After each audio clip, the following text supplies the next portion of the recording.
La fille du roi et la grenouille. D'après Jacob et Wilhelm Grimm.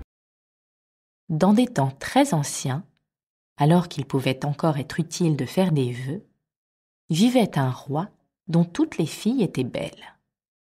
La plus jeune était si belle que le soleil, qui en a cependant tant vu, s'étonnait chaque fois qu'il illuminait son visage. Non loin du château du roi, il y avait une grande et sombre forêt, et dans la forêt, sous un vieux tilleul, une fontaine. Un jour qu'il faisait très chaud, la royale enfant partit dans le bois et s'assit au bord de la source fraîche. Et comme elle s'ennuyait, elle prit sa balle en or, la jeta en l'air et la rattrapa.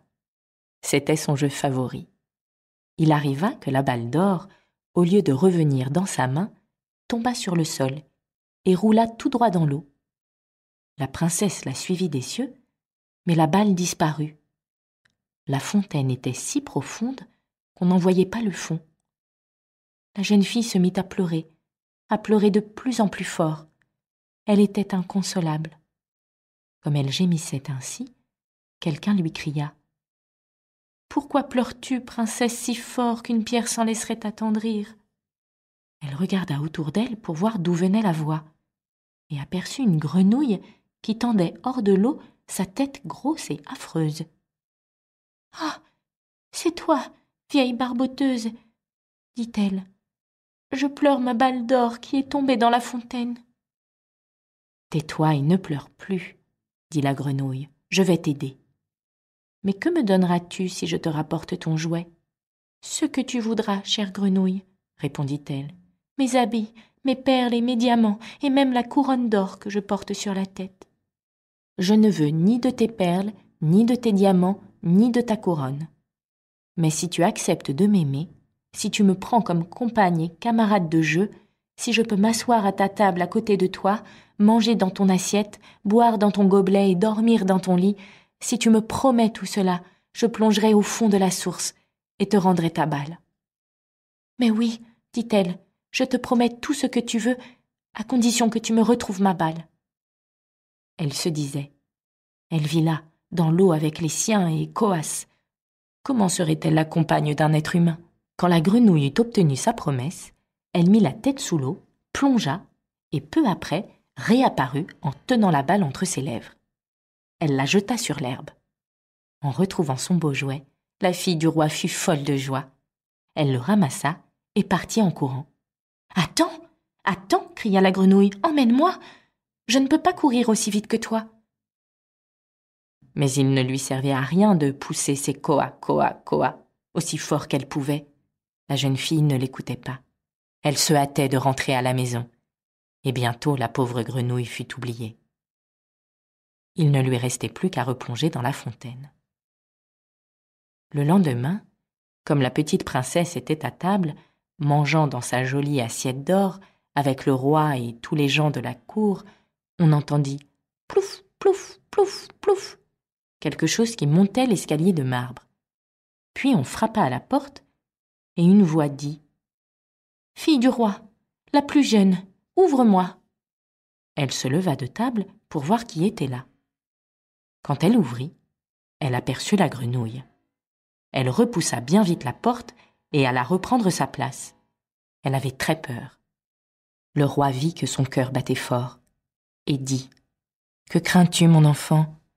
Y aurait-il un géant derrière la porte qui viendrait te chercher ?»« Oh non, répondit-elle, ce n'est pas un géant, mais une vilaine grenouille. »« Que te veut cette grenouille ?»« Ah, cher père, hier, comme j'étais au bord de la fontaine et que je jouais avec ma balle d'or, celle-ci tomba dans l'eau.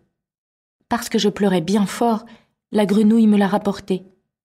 Et comme elle me le demandait avec insistance, je lui ai promis qu'elle deviendrait ma compagne. Mais je ne pensais pas qu'elle sortirait de son eau.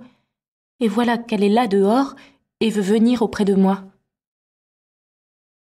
Sur ces entrefaites, on frappa une seconde fois à la porte, et une voix dit « Fille du roi la plus jeune, ouvre-moi. Ne sais-tu plus ce qu'hier au bord de la fontaine fraîche tu me promis ?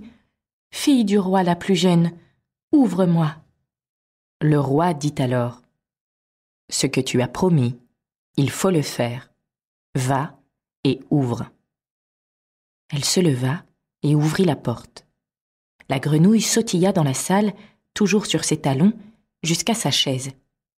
Là, elle s'arrêta et dit : « Prends-moi auprès de toi. » La princesse hésita, mais le roi lui donna l'ordre d'obéir. Quand la grenouille fut installée sur la chaise, elle demanda à monter sur la table. Et quand elle y fut, elle dit : « Approche ta petite assiette d'or. Nous allons y manger ensemble. » La princesse fit ce qu'on voulait, mais c'était malgré tout de mauvais cœur. La grenouille mangea de bon appétit. Quant à la princesse, chaque bouchée lui restait au travers de la gorge. À la fin, la grenouille dit : « J'ai mangé à satiété. Maintenant je suis fatiguée. Conduis-moi dans ta chambrette et prépare ton lit de soie. Nous allons dormir. » La fille du roi se mit à pleurer. Elle avait peur du contact glacé de la grenouille et n'osait pas la toucher. Et maintenant, elle allait dormir dans son joli lit bien propre. Mais le roi se fâcha et dit : « Tu n'as pas le droit de mépriser celle qui t'a aidée quand tu étais dans le chagrin. » La princesse saisit la grenouille entre deux doigts, la monta dans sa chambre et la déposa dans un coin. Quand elle fut couchée, la grenouille sauta près du lit et dit : « Prends-moi, sinon je le dirai à ton père. » La princesse se mit en colère, saisit la grenouille et la projeta de toutes ses forces contre le mur. « Comme ça tu dormiras, affreuse grenouille !» Mais quand l'animal retomba sur le sol, ce n'était plus une grenouille. Un prince aux beaux yeux pleins d'amitié la regardait. Il en fut fait selon la volonté du père de la princesse. Il devint son compagnon aimé et son époux. Il lui raconta qu'une méchante sorcière lui avait jeté un sort et la princesse seule pouvait l'en libérer. Le lendemain, ils partiraient tous deux pour son royaume.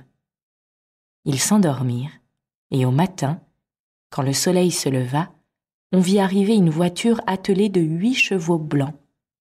Ils avaient de blancs plumets sur la tête et leurs harnais étaient d'or. À l'arrière se tenait le valet du jeune roi.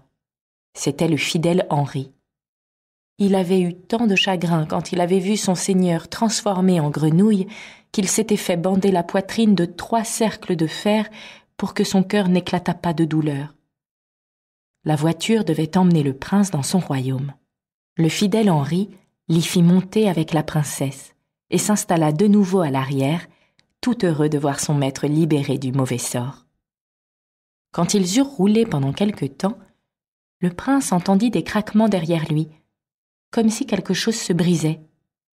Il tourna la tête et dit : « Henri, est-ce l'attelage qui brise ses chaînes ? » ?»« Et non, Seigneur, ce n'est pas la voiture, mais de mon cœur l'une des ceintures, car j'ai eu tant de peine quand vous étiez dans la fontaine, transformée en grenouille vilaine. » Par 2 fois encore, en cours de route, on entendit des craquements, et le prince crut encore que la voiture se brisait. Mais ce n'étaient que les cercles de fer du fidèle Henri, heureux de voir son seigneur délivré.